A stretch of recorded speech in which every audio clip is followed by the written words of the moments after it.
बेटी का हिस्सा विकास और कविता की शादी को अभी 2 साल हुए थे। दोनों अलग अलग ऑफिस में काम करते थे। एक दिन विकास घर जल्दी आया तो उसे कविता घर पर ही मिल गई। विकास, क्या बात है, आज ऑफिस से जल्दी आ गई?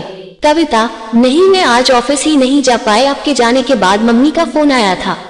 पापा की तबीयत ठीक नहीं है, वे मुझे याद कर रहे हैं। विकास, अरे तो इसमें सोचने की क्या जरूरत है, उनसे मिलाओ, उन्हें भी अच्छा लगेगा। वैसे भी वे दोनों गांव में अकेले रहते हैं, तुम्हारे भाई भाभी तो शहर में रहते हैं।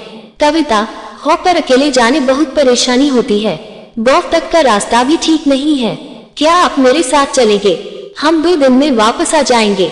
विकास, मुझे तो ऑफिस में बहुत जरूरी काम है, एक काम करो, 2 दिन बाद का प्रोग्राम बना लो, मैं कल ऑफिस में छुट्टी के लिए बात कर लेता हूँ।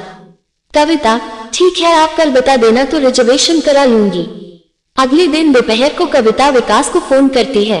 कविता, विकास, आपने बात कर ली, छुट्टी के लिए कब निकलना है? विकास, हाँ कविता, कल का रिजर्वेशन करा लो, हम कल सुबह निकल जाएंगे। अगले दिन दोनों ट्रेन से गांव पहुंच जाते हैं। कविता और विकास जब घर पहुंचते हैं तो उसके पिता अंतिम सांसें ले रहे थे। उन्हें देखकर कविता फूट फूट कर रोने लगती है। कविता, माँ, आपने तो कहा था पिताजी की तबीयत ठीक नहीं है, ये इतने बीमार थे तो पहले क्यों नहीं बताया, हम इन्हें शहर के किसी अच्छे हॉस्पिटल में दिखा लेते। माँ, बेटी, तेरे पापा ने जिद पकड़ रखी थी कि वे अपना अंतिम समय यही गांव में बिताना चाहते हैं। तभी पीछे से संजय की आवाज आई। संजय कविता का भाई था।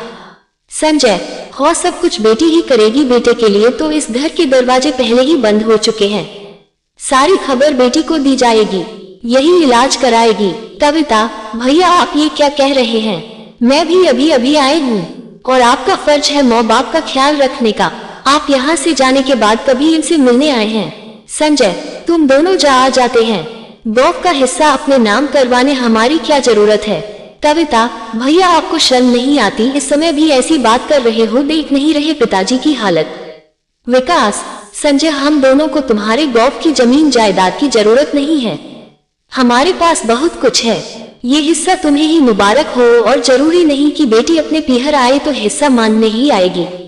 संजय मौके की नजाकत को देखकर चुप हो जाता है। कविता को अपने भाई की बातें बहुत बुरी लग रही थी। वह अपने पापा के सिरहाने बैठकर रो रही थी। पिछले कुछ सालों की बातें उसके दिमाग में घूम रही थी। पापा, बेटी तूने अपनी पढ़ाई पूरी कर ली, अब क्या विचार है? कविता, पापा, मैं नौकरी करना चाहती हूँ, उसके लिए शहर जाना पड़ेगा। पापा, ठीक है, मैं तू नौकरी के लिए अप्लाई कर, मैं तेरे साथ शहर चलूंगा।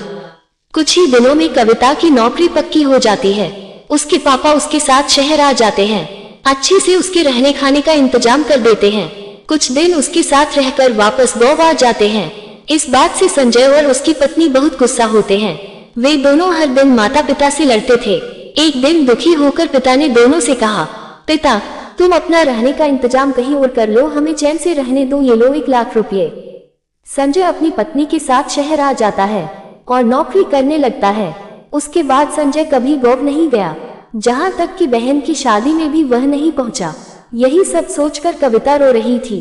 तभी उसके पिता ने आंख खोलकर अपनी बेटी को देखा। उनकी आंखों में अब पहले जैसी चमक नहीं थी, अकेलापन और उदासी छाई हुई थी। उन्होंने एक बार कविता को देखा और एक बार अपनी पत्नी को देखा, जो उनके पैरों के पास बैठी रो रही थी, जैसे वे कह रहे हैं कि मेरे बाद तेरी माँ का क्या होगा?